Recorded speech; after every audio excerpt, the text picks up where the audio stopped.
reggae star Bob Marley, Rita Marley, and the manager of the Wailers, Don Taylor, are now patients in the University Hospital after receiving gunshot wounds during a shooting incident which took place at Marley's home at 56 Hope Road.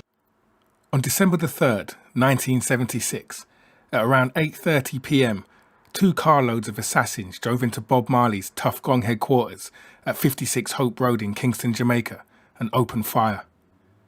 Bob Marley and the Wailers were rehearsing for the Smile Jamaica concert due to be held on the 5th of December.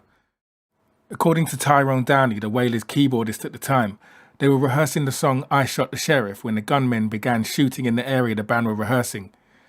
Bob had actually stepped out at the time while the horn players worked out their parts. The gunmen went around the building shooting wildly, leaving dozens of bullet holes in the walls.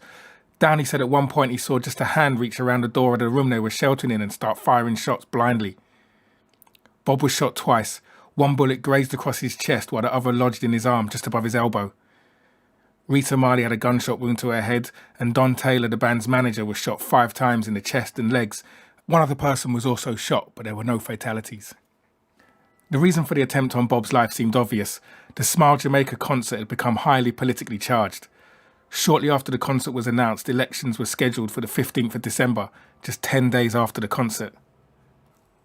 Both the incumbent administration, the Democratic Socialist PNP led by Michael Manley, and the more conservative JLP led by Edward Seaga, wanted Bob Marley to endorse them. Bob wanted to remain neutral but recognised something needed to be done to quell the political violence that was happening in Jamaica at the time. He felt a concert would be an ideal event to achieve this. Who exactly arranged the hit on Bob Marley is unknown.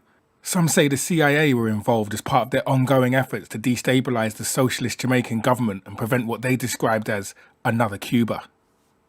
Others believed it was Edward Seaga in the JLP acting alone. They feared that Bob Marley was going to endorse Michael Manley, and they wanted to stop this from happening. Nancy Burke, Bob's neighbour, remembered hearing the Wailers percussionist Alvin Patterson shouting, "It's Seaga's men, come for kill Bob!" Apparently he had recognised one of the shooters as Lester Coke, aka Jim Brown, co-founder of the notorious Shower Posse, and Edward Seaga's bodyguard. Despite the assassination attempt, Bob was determined the concert would go ahead. 2 days later he performed, with the bullet still lodged in his arm.